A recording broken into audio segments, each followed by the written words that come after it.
Ассаламу алейкум дейт. Алейкум ассалам рахматуллахи ва баракатух. Устаз, мен өзім 5 уақыт намаз оқимын, бирок кээде напсиме азгырылып, колум менен кумар кандырып коем. Мастурбация. Бирок ачык сурап атат, эми ачык сурап атат. Көйгөйүн ачык айтып атат да. Кыргызда сөз бар го, ооруну жашырсаңыз өлүм ашкере кылат деп.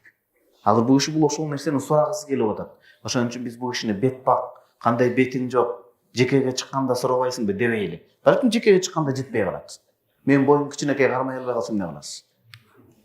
Ошон үчүн туура түшүнөлү бул кишинин суроосун. Колум менен кумар кандырып коем дейт.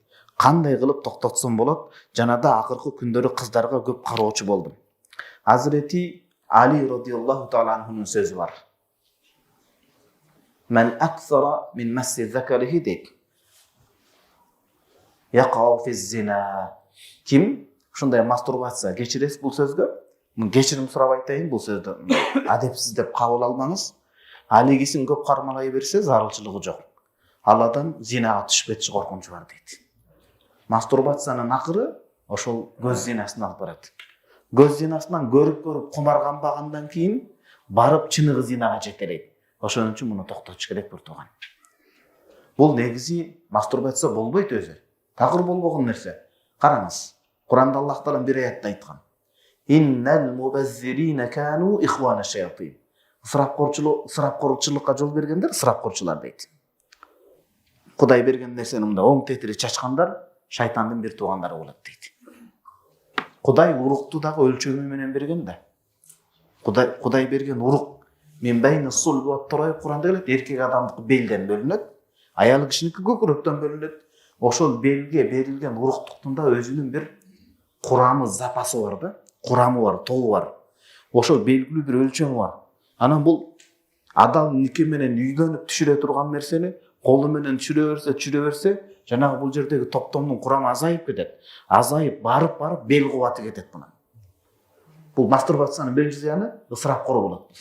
Кудай берген нерсени ысырапкорчулук менен оң тетири чачып атат. Бул адал нике менен гана аял кишинин жатынына ташталыш керек эле да бул. Бул абак эле учуруп атат, ысырапкор болуп атат. Экинчиси бул уяттын жоктугун алып келет. Уяттын жоктугу барып ыймандын өтө алсыраганына алып барат. Ыйманга эң көп кедерги зыян эмне берет билесизби? Уяттын жоктугу зыян тийгизет. Уят жок адам зинага барат, уят жок адам эл каратып туруп жалган айтып коет, уят жок адам сатып кетет, уят жок адам башка кылат. Имам Байхақи Шуабул Иман деген китебинде хадис тап келет. Инна мимма адрака an-nasu min kalam an-nubuwwati al-ula idha lam tastahi faf'al ma shi'ta. Пайгамбарлардын дейт, караңызчы. Адам атабыздан акыркы Мухаммад саллаллаху алейхи вассаламга чейин коомуна даават кылып эң биринчи айткан сөзү уятыңыз жок болсо каалаганыңызды кылыңыз деп айткан. Мухтасару таргиб ва таргиб деген имам Мунзири китеби бар, Ибн Хажар Асқалани тахқиқ кылган.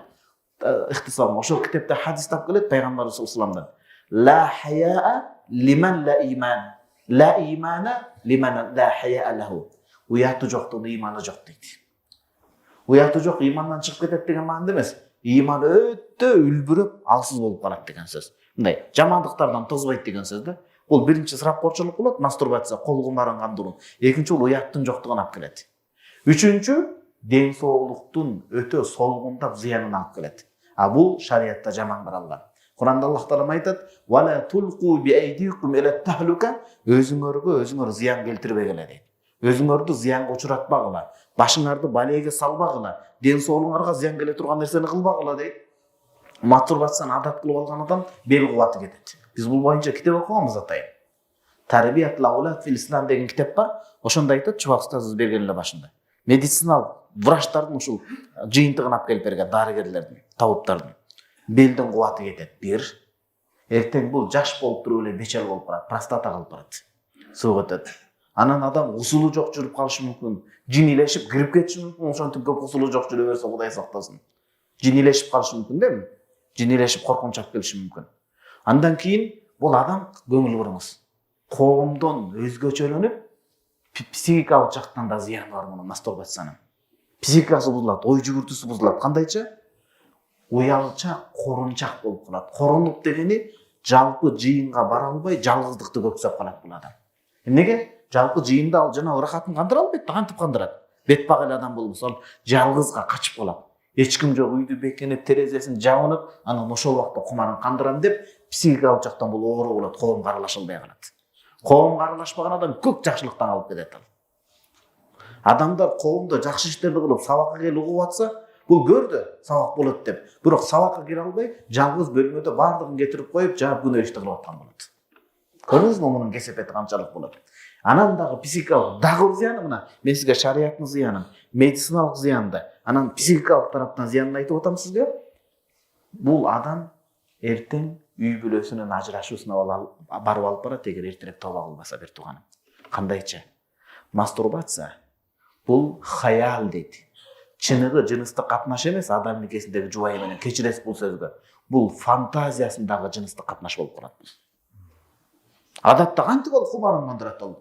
Мындай табигый эч нерсе жок. Никесинде кармалаган аялы жок, башка жок. Мен кечирим сурайм могу сөздү айтып атканыма. Бирок ал оюндагы эле воображение могул жери менен кылып, эртең ал ар кандай сулуу кызды карайт, муну карайт, тигини карайт, бир келинчек менен жашашка сабыры жетпей калат анын. Ошентип талак сурайт. Мунун уругу түшпөй калат, аялдыкын эсептешпей калат. Аялы бул жерде маселе көтөрүп айтор, көп нерсеге токтоло бербейин. Адеп бузулбасын, этика бузулбасын. Акыртуу аял менен мамилеси солгундап, начарлап ажырашуу менен бүтөт акыр аягы. Эртерээк бир тууганым тооба кылыш керек. Далил Имам Бухари, Муслим риваят кылган хадисте пайгамбарыбыз саллаллаху алейхи атайын бир тууган көңүл буруңуз. Атайын ошондой бойдок жаштар үчүн кайрылып туруп айткан. Я маашара шабаб, жаштардын жанынан бир топ жамаат тепсе, темир дүзө турган, жула турган күчтүү жигиттер турганда, жаштар жамааты деген токтоп туруп. Жаштар жамааты Мен истата минкум al-ba'ata falyatazawwaj. Ким үйлөнүүгө кудурети жетсе дейт. Баа деген араб тилинде акыл тараптан дагы үй бүлөнүн жоопкерчилигин сезип жетсе, бышса деген сөз. Кечиресиз, бул орой сөз айтканыма. Төшөк эле жарап калса деген эмес бул. Могул акыл эси менен үй бүлөлүк бул чоң жоопкерчилик экенин сезсе, ыйманын даярдаса ошого ылайыктап. Баа деген бир сөздүн ичине кирип атат да араб тилинде хадисте. Кийин нафакасын тапса аялын коргулуп койбой, сурамчы тиремчи кылып. Анан ден соолугу мыкты болсо, ушунун баардыгы үй бүлөлүк, үйлөнүүгө кетчү каражаттардын баардыгын акыл тараптан, ден соолук, ыйман тараптан үчөөнү шай келип тапса, ал кечиктирбей фалиятазавач үйлөнсүн дейт. Кечиктирбей үйлөнсүн дейт. Бишкекте 6-чы микрорайонунда жашап атам, азыр убактылуу квартирада. Неге ошол жерде 6-чы микрорайонунда больница, бейтапканага дарыланып көрүнүп атабыз да келинчегим экөөбүз. Сыртта жүргөндө көп ден соолук кетет экен. Эртең менен же кечинде басып калайын деп бакчага кирсем, мына өткөндө көргөн окуям, саат 10-11-лерде бирөө талак маселеси менен деп алыстан келип тур, чечип бербесеңиз болбойт. Талакты фатва бөлүмүнө бар. Алар жок болуп атат, башка болуп атат. Барсак, ошол жерде 4-5 кыз отурат, 4-5 тең жолукчан жигиттер менен сүйлөшүп отурат. Эми күйөөсү деп жаш гумон кылсаң да чапташпайт, окшошпойт. Бул кандай бул? Жолукчан кыздар эмне кандай кылып атат балдары менен сүйлөшүп? Демек, ата-энелер убагында кыздарынын кулагына сөздөрүнө кулак салбай атат, үйлөбөй атат кыздарын эртерээк. Эртерээк дегенде албетте окутуп шарият жашына жеткенден, законду бузбагандан кийин. Ошон үчүн пайгамбар саллаллаху алейхи айтып атат, жанагындай үйлөнүү тарапка акыл эси менен, ыйманы менен, кудурет, чөнтөгү менен жетсе эртерээк, никени кыйындатпай тез үйлөнсүн деп атат. Фаман лам ястад, үйлөнө албай атса, бул ден соолугу жараган менен ою токтол элек. Ою токтол элек бала үйлөнбөй туруш керек болот. Ал аялын да кыйнайт, эртең ажырашып жаман болот ал. Ыйманын бир аз такыбачылыгын курчутмайт, аялын да кыйнап коет ал. Мына Чубак устаздын сакалы чач агарганын эми билдим да. Элдин арасынан ушундай тагдырларды сурап келет экен. Сиз бул могу жашообу, жашоо эмеспи деп карат экенсиз да. Бирөө ошентип бир кызга үйлөнүптүр, такыба кызга. Эми бирөө оору жугузуп койгон экен, натыйжада мурда зина кылып жүрүп.